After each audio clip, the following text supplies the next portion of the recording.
Hello everyone, स्वागत है आप सभी का examples of class 9th and 10th में। तो आज हम क्लास 10th की mathematics chapter number 1 real numbers start करने जा रहे हैं। तो इस चैप्टर को ना हमने दो पार्ट में डिवाइड करा है। एक पार्ट में जहाँ हम सीखेंगे the fundamental theorem of arithmetic, and second part में हम वो जो रूट वाले नंबर्स है ना उसको हम प्रूफ करेंगे कि वो इरेशनल नंबर्स है। तो वो वाला पार्ट इसके बाद नेक्स्ट लेक्चर में आएगा। तो आज हम सीखेंगे फंडामेंटल थ्योरम ऑफ अर्थमेटिक यानी कि पार्ट 1। और अगर कंसेप्ट अच्छे से समझ में आ गया ना तो जो अपना 1.1 एक्सरसाइज है according to new NCERT book, तो वो बहुत इजीली तुम हैंडल कर लोगे, या फिर कोई सा भी क्वेश्चन है वो तुम एग्जाम में फोड़ के आ जाओगे, ये मेरा भरोसा है। तो चलिए स्टार्ट करते हैं। तो फंडामेंटल थ्योरम ऑफ अर्थमेटिक अपनी क्या कहती है। अच्छा, इस थ्योरम को जानने से पहले दो चीज़ें हमें पता होनी चाहिए कि रियल नंबर्स क्या होती है। ये तो पता है ना, रियल नंबर्स क्या होती है। Natural numbers, whole numbers, decimal numbers, rational numbers, irrational numbers, इन सब का जो अगर हम ग्रुप बना के एक घर में रख देना तो ये जो सारे नंबर्स मिलके जो क्रिएट करेंगे एक नया नंबर, उसको हम कहते हैं रियल नंबर। यानी कि इन सब का बाप या फिर इन सब का एक यूनिवर्स, वो अपनी यूनिवर्स क्या कह रहेगा, रियल नंबर्स। रियल नंबर्स के अंदर सभी नंबर्स अपने आते हैं, चाहे वो कंपोजिट नंबर्स हो, चाहे वो प्राइम नंबर्स हो, या फिर वो ऑड नंबर्स हो, इवन नंबर्स हो, rational numbers, irrational numbers, whole numbers and natural numbers, decimal numbers, सभी नंबर्स आते हैं किसके अंदर, रियल नंबर्स के अंदर। तो उम्मीद करता हूँ ये तो बेसिक चीज़ें अपने को पता होनी चाहिए।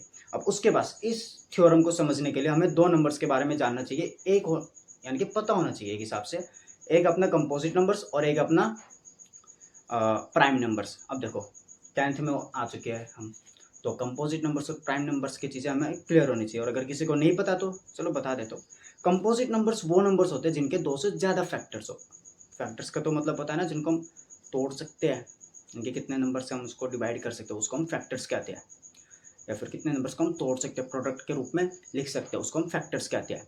यानी कि वे नंबर्स जिनको हम दो से या फिर जिनके ना सिर्फ दो से ज़्यादा फैक्टर्स हो, जिनके दो से ज़्यादा फैक्टर्स हो, तो उस नंबर्स को हम क्या कहते हैं, कंपोजिट नंबर्स।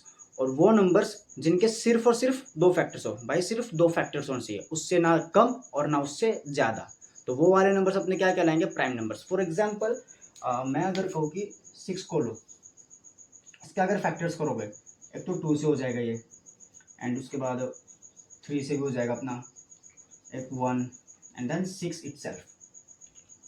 कंप्लीट इसको हम तोड़ पाएंगे। तो इसके दो से ज़्यादा फैक्टर्स हो गए यहाँ पे। उसी तरह से अगर मैं 8 को लूँ तो कितने होंगे फैक्टर्स के, 2 हो जाएगा, 4 एंड 8 एंड 1। देखो इसके भी 4 फैक्टर्स हो गए ना। तो ये अपने के कौन से नंबर है, कंपोजिट नंबर्स, कंपोजिट। अब अगर मैं एक ऐसा नंबर लूँ जिसके सिर्फ दो फैक्टर्स हो, सिर्फ और सिर्फ दो फैक्टर्स, मान लो मैंने 2 ले लिया, इसके तो सिर्फ दो ही फैक्टर्स है, 2 और 1। और अगर मान लो मैंने ले लिया 5, इसका तो फैक्टर्स ही होगा ना। मैं इसको 3 से तो डिवाइड नहीं कर पाऊंगा, 3 से तो नहीं काट पाएंगे ना हम इसको पूरा अच्छे से। तो ये दोनों नंबर्स अपने क्या होंगे, जिसके सिर्फ दो फैक्टर्स है, ये होंगे अपने प्राइम नंबर्स। अगर ये चीज़ें समझ में आ गई ना तो ये जो थ्योरम है अपना, ये बहुत इजीली समझ में आ जाएगा। कुछ नहीं भाई, फालतू थ्योरम है एक नंबर का, बस निकल जाएगा आसानी से, पानी है पूरा, टेंशन लेने की जरूरत नहीं है। कंपोजिट नंबर्स और प्राइम नंबर्स अपने क्लियर है। अब इसके बाद बस मैं अगर एक क्वेश्चन पूछूं भाई, एक जो अपना नंबर 1 है, ये कौन सी लिस्ट में आएगा, कंपोजिट में जाएगा या फिर प्राइम नंबर्स में, जरा सोच के बताना कमेंट में। जो अपना एक नंबर है वो कंपोजिट नंबर्स के अंडर आएगा या फिर प्राइम नंबर्स के। इसके फैक्टर्स करना कितने होंगे, सोचो। आई होप कि तुम लोग सोचने के बाद अपना आंसर सोचने के बाद ये पार्ट में आओगे। इसके फैक्टर्स करो, एक ही होगा इसका फैक्टर्स, तो इसका फैक्टर्स तो एक ही होगा ना। और किसी से तो हम इसको काट नहीं सकते, फिर डिवाइड नहीं कर सकते, एक होगा। तो ये किस में जाएगा, कंपोजिट में। कंपोजिट के लिए कंडीशन क्या थी एक बार देखना, जिसको लग रहा है कंपोजिट में जाएगा, एक बार उसका कंडीशन देखो। कंडीशन क्या थी, दो से ज्यादा फैक्टर्स होने चाहिए। क्या होने चाहिए, मोर देन 2 फैक्टर्स। एक बार अब देखो कि इसके 2 फैक्टर है, मोर देन, दो से ज्यादा फैक्टर है क्या, नहीं ना। तो ये अपना कंपोजिट नंबर की लिस्ट में नहीं आएगा।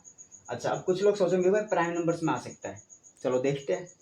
प्राइम नंबर्स की कंडीशन क्या थी, ओनली 2 फैक्टर्स, ना 2 फैक्टर से कम होने चाहिए और ना ही 2 फैक्टर से ज़्यादा होने चाहिए। तो एक अपना क्या होगा, किसी के लिस्ट में ना रहे भाई, तो एक अपना नॉर्मली बैठा रहेगा शांत से। आई होप ये समझ में आ गया। अगर ये समझ में आ गया तो अब देखो फंडामेंटल थ्योरम ऑफ अर्थमेटिक क्या कहती है कि every composite numbers can be expressed factorised और as a product of primes. क्या कह रहा हूँ, and this factorisation is unique. ये फालतू चीज है, मेन अपना इस लाइन में छुपा है। क्या कह रहा है, apart from the order in which the prime factor occur. अब देखो पूरी बात यह है कि जितने भी अपने कंपोजिट नंबर्स है ना, जितने भी अपने कंपोजिट नंबर्स है, उन सभी को हम ना प्राइम नंबर्स के फैक्टर्स में यानी कि जो प्राइम नंबर्स के फैक्टर्स होते हैं ना अपने, उसके प्रोडक्ट के रूप में हम लिख सकते हैं। एक और बार समझा देता हूँ, जितने भी अपने कंपोजिट नंबर्स है उसको हम एक्सप्रेस कर सकते हैं as a product of prime numbers. यानी कि फॉर एग्जाम्पल देके समझाता हूँ, अच्छे से समझ में आएगा। मान लो कोई सा भी कंपोजिट नंबर ले लो, कोई सा भी कंपोजिट नंबर 22। हमने क्या कहा, इस 22 को मैं कैसे लिख सकता हूँ, 2 इंटू 11 ऐसे लिख सकता हूँ ना मैं। 22 को मैं 11 इंटू 2 लिख सकता हूँ, सेम ही आएगा अपना आंसर। अब देखो यहाँ पे 22 अपना क्या था, कंपोजिट नंबर था कि नहीं भाई, ये तो कंपोजिट नंबर है ना। इसको हमने किसके फॉर्म में लिख दिया, अब 2 क्या अपना प्राइम नंबर्स, 11 क्या है अपना, ये भी प्राइम नंबर है। तो ये थ्योरम क्या कह रही है कि जो कंपोजिट नंबर है उसको हम प्राइम नंबर्स के प्रोडक्ट के फॉर्म में एक्सप्रेस कर सकते हैं। जैसे कि इधर अब मान लो, बस यही था भाई, थ्योरम यही था, बहुत आसान थ्योरम है। अब देखो क्या कहा कि कंपोजिट नंबर्स को हम 2 प्राइम नंबर्स के रूप में यानी कि प्रोडक्ट के रूप में हम लिख सकते हैं। और अपनी मर्जी से एग्जांपल ले लो कोई सा भी, 6 को ले लो। 6 क्या होगा, क्या लिख सकते हम, 2 इंटू 3। 6 क्या था अपना कंपोजिट नंबर, 2 क्या अपना प्राइम नंबर, 3 क्या है, ये भी प्राइम नंबर। देखो 6 अपना कंपोजिट नंबर्स था, 2 और 3 अपना क्या था प्राइम नंबर्स। तो हमने कंपोजिट नंबर्स को किस फॉर्म में एक्सप्रेस किया है, 2 प्राइम नंबर्स के प्रोडक्ट के फॉर्म में। तो यही कह रही फंडामेंटल थ्योरम ऑफ अर्थमेटिक कि every composite number can be expressed factorized as a product of primes and this factorization is unique। ये थोड़ा यूनिक है। अब तक यूनिक हो ही तो गया भाई, हमने एक कंपोजिट नंबर्स को 2 प्राइम नंबर्स के प्रोडक्ट के रूप में एक्सप्रेस कर दिया, तो ये तो यूनिक ही होगी। Apart from the order in which the prime factor occurs. आगे समझ में, बस यही था। इसी के ऊपर ना अपने एक्सरसाइज के क्वेश्चंस आसानी से बन जाएंगे। तो अब हम सीखेंगे नेक्स्ट टॉपिक जो कि है अपना एलसीएम एंड एचसीएफ। अब देखो एलसीएम एंड एचसीएफ तो हम बचपन से सीखते आ रहे हैं, बहुत आसान है। यूँ मान लो 7वीं 8वीं से फिर 6ठी 7वीं से हम सीखते आ रहे हैं कि एलसीएम और एचसीएफ में कैसे निकालते हैं, लेकिन इसका मतलब क्या होता है आज हम उस बारे में सीखेंगे। एलसीएम देखो, एलसीएम की पहले मैं फुल फॉर्म बताता हूँ, लीस्ट कॉमन मल्टीपल। मतलब अभी समझ में आ जाएगा, कोई टेंशन नहीं है। मान लो 2 नंबर ले लो भाई, उसका हमें एलसीएम निकालना, 8 एंड 16 ले लो, 8 एंड 16, 8 एंड 16। 8 के अगर मैं मल्टीपल करने जाऊँ तो वो क्या क्या होंगे, 8 के मल्टीपल 8 टू 16। भाई पहाड़े स्टार्ट कर दो अपने टेबल, 8 की टेबल लिखना स्टार्ट कर दो। 8 टू 16, 24, 32, 40, 48, डॉट डॉट ऐसे आता जाएगा। अब वैसे 16 के स्टार्ट कर दो, 32, 48, 64 और डॉट डॉट डॉट डॉट ऐसे आते रहेंगे। अब भाई हमें ना सबसे वो छोटा नंबर देखना, वो लीस्ट नंबर ढूंढना जो इन दोनों में कॉमन हो, वो मल्टीपल ढूंढना है। अब वो कौन से होंगे, देखो 8 तो है नहीं, 8 दोनों में है नहीं, 16 यहाँ पे भी आ गया, यहाँ पे भी आ गया, हो गया भाई। तो यही दोनों अपने क्या है, कॉमन मल्टीपल। या फिर ये एग्जांपल 32 देख लो, 32 और 32 ये भी मल्टीपल है, लेकिन सबसे पहले अपना क्या है 16 आया। मल्टीपल को कहने को 32 48 भी तो है ना, लेकिन हमें क्या देखना है एलसीएम में सबसे लीस्ट देखना है, सबसे छोटा जो दोनों में आ रहा है। भाई 16 और 16 दोनों में आ रहा है ना, 16 के टेबल में भी आ रहा है और 8 के टेबल में भी आ रहा है, तो वो अपना क्या होगा लीस्ट मल्टीपल। एक और एग्जांपल लेके समझते हैं इसको। फॉर एग्जांपल क्या लोगे 2 and 8 ले लो, 2 और 8 को ले लो, 2 के मल्टीपल करते जाओ, 2 4 6 8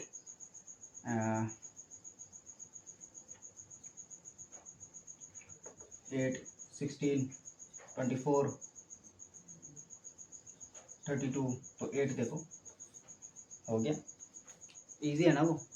तो एलसीएम का मतलब क्या होता है सबसे लीस्ट कॉमन, जो सबसे पहले आ रहा हो, और सबसे छोटा कौन सी, ये दोनों सबसे छोटे हैं जो पहले आ रहे हैं, तो ये अपने क्या होगा लीस्ट कॉमन मल्टीपल यानी कि एलसीएम।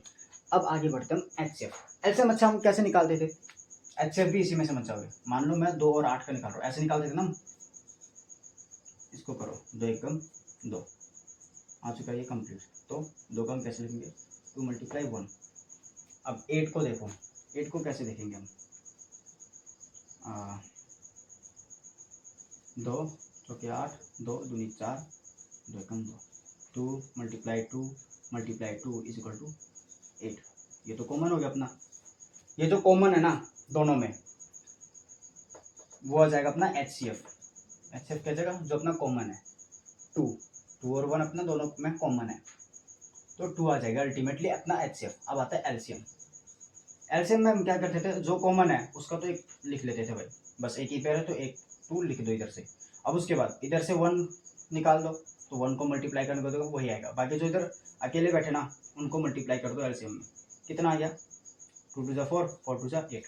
यहाँ पे भी अपना क्या था एलसीएम, लिस्ट कॉमन यहाँ पे क्या था 8 था ना, और यहाँ पे भी अपना एलसीएम क्या है 8। तो ये हमें आता था, ये जो हम निकाल रहे हैं एलसीएम ये हमें बचपन से आता है, लेकिन इसका मतलब क्या होता था हमें वो समझना। आज समझ में आ रही है ना क्या कहना चाह रहा हूँ, कि एलसीएम और एचसीएफ निकालना में पहले से आती है कि भाई जब हम एलसीएम निकालेंगे ऐसे, तो जो अपना दोनों में कॉमन रहेगा, कॉमन वाले पेयर्स को हम एचसीएफ कह देंगे, उसमें से एक एक निकाल के। और एलसीएम क्या होता है, जो कॉमन है उसको एक बार लिख के मल्टीप्लाई कर दो, जो अकेले रह गए तो उसको निकालना तो आता है, लेकिन इसका मतलब क्या होता है वो समझना है। अब जैसे मान लो एचसीएफ, एचसीएफ का फुल फॉर्म है अपना हाईएस्ट कॉमन फैक्टर। अब फैक्टर का मतलब क्या होता है, वो नंबर जिससे ना पूरा नंबर हमको डिवाइड करना होता है, यानी कि पूरा नंबर हम जब काट सकते हैं अच्छे से। फॉर एग्जांपल किसी का भी एचसीएफ निकाल लो, 16 और 32 ले लो भाई, 16 and 32। इसमें हाईएस्ट क्या होगा कि हम इसको पूरा काट सकते हैं। एक बार सोचना स्टार्ट करो क्या होगा, क्या हो सकता है, एक बार सोचो जरा। तो अगर हम एचसीएफ निकालेंगे तो सबसे पहले हम क्या करते थे, कॉमन निकालते थे। तो अगर मैं पुराने वाले तरीके से करूँ 16 32 क्या होगा भाई 2 8 2 4 2 2 2 1, तो इसका कितना आएगा 16 = 2 × 2 × 2 × 2।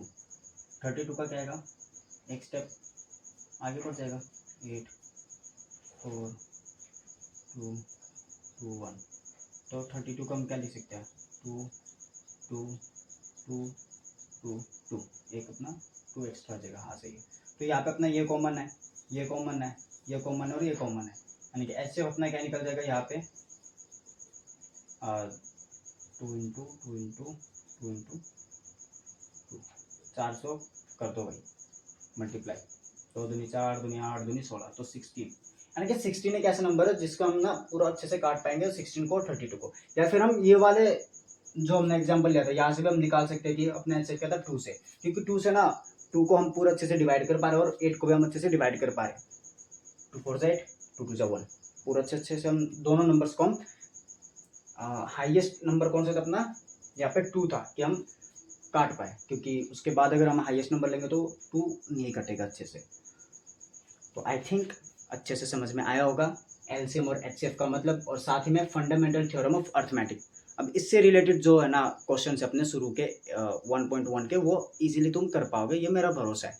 नहीं कर पाओगे कोई टेंशन नहीं, पहले हम कंसेप्ट सीखेंगे, हमारा जो चैनल का मेन थीम है, अच्छे से आप लोगों को कॉन्सेप्ट समझाना। फिर उसके बाद जो अपनी लास्ट वीडियो होगी, यानी कि ऐसे तो इस कंसेप्ट के 2 पार्ट है, पार्ट 1 और पार्ट 2। पार्ट 1 में हमने क्या सीखा, fundamental theorem of arithmetic. Part 2 में इसी में हमने क्या सीखा, एलसीएम एंड एचसीएफ के मीनिंग क्या कहते हैं। ये दोनों निकालना तो हमें आता है बचपन से ही कि एलसीएम और एचसीएफ कैसे निकालते हैं, लेकिन मतलब भी तो पता होना चाहिए। ऐसे थोड़ा है भाई बस निकाल ही रहे आंसर, पता भी तो होना चाहिए भाई एलसीएम का मतलब क्या है, एक्चुअली एचसीएफ का मतलब क्या है। बताना एक बार, एचसीएफ का मतलब क्या है, हाईएस्ट कॉमन फैक्टर, यानी कि वो कॉमन नंबर सबसे बड़ा वाला जिससे ना दोनों नंबर को हम आसानी से डिवाइड कर पाएंगे या फिर अच्छे से काट पाएंगे, तो वो होता है अपना एचसीएफ। और एलसीएम वो लीस्ट कॉमन नंबर जो दोनों के मल्टीपल में आ रहा है, दोनों में आ रहा है। फॉर एग्जाम्पल मैं अगर एक और एलसीएम का एग्जाम्पल लूँ, 20 एंड 25, इसका मल्टीपल करो, 20, 40, 60, 80, 100, 125, सॉरी 120, 140 डॉट डॉट डॉट ऐसे आते जाएंगे। 25 के करो तो 25, 50, 75, 100, 125, 150 डॉट डॉट डॉट। अब यहाँ पे देखो एलसीएम के लिए अगर मैं कहूँ तो सबसे कॉमन या फिर लीस्ट कॉमन मल्टीपल क्या है, यहाँ पे 100 आ रहा है और यहाँ पे भी 100 आ रहा है। सबसे लीस्ट यानी कि सबसे जो छोटा वाला नंबर है जो इन दोनों में कॉमन है वो अपना क्या है, 100 है, 100 है। उससे पहले देखो कोई सा नंबर है कि दोनों में सेम मल्टीपल हो, नहीं ना। तो यहाँ पे 20, यहाँ पे 25, यहाँ पे 40, यहाँ पे 50, यहाँ पे 60, यहाँ 75, यहाँ 80, यहाँ 100, यहाँ 100, यहाँ 125, 100 मिल गया ना। तो ये दोनों क्या सबसे लीस्ट। अब यहाँ पे हमारे और भी कॉमन आएंगे, फॉर एग्जाम्पल 100 लास्ट में अपना यहाँ पे आएगा 200, और यहाँ पे भी आएगा 175 के बाद 200। देखो ये भी कॉमन मल्टीपल है लेकिन ये लीस्ट नहीं है, ये छोटा वाला नहीं भाई, इससे छोटा क्या 100 है ना, तो ये अपना क्या होगा, लीस्ट कॉमन मल्टीपल। सेम इसी तरह एचसीएफ का कोई सा भी एग्जांपल लेके तुम अब अच्छे से कर पाओगे, इसी में ही कर पाओगे भाई। जैसे कि इसका सबसे अच्छा एचसीएफ क्या होगा, दो एचसीएफ का मतलब क्या है, वो सबसे बड़ा वाला नंबर जिससे दोनों को हम पूरे अच्छे से डिवाइड कर पाएंगे फिर काट पाएंगे। तो देखो उस हिसाब से निकालना एक बार 20 और 25 का एचसीएफ, और इसका एचसीएफ निकाल के ना कमेंट सेक्शन में जरूर बताना। तो आई होप आप लोगों को अच्छे से समझ में आया होगा fundamental theorem of arithmetic, the actual meaning of LCM and HCF. और कल हम सीखेंगे पार्ट 2, उसके वो पार्ट आएंगे, लेकिन पार्ट 3 में हम क्या करेंगे, एक्सरसाइज के जो अपने एग्जाम पॉइंट ऑफ व्यू से जो हमारे इंपॉर्टेंट क्वेश्चंस हो गए या फिर जहाँ पे आप लोगों को ये लगा कि भाई ये वाले क्वेश्चंस नहीं बन रहे, बाकी इतना मैं तुम लोगों को कह सकूँ कि अगर तुम्हें ये दोनों चीज़ें अच्छे से समझ में आ गई ना, तो जो एक्सरसाइज 1.1 के क्वेश्चन है मैक्सिमम क्वेश्चन तुम इजीली कर पाओगे, जो नहीं कर पाओगे वो हम करवा देंगे, उसकी कोई टेंशन नहीं है। तो मिलते हैं नेक्स्ट लेक्चर में, थैंक यू।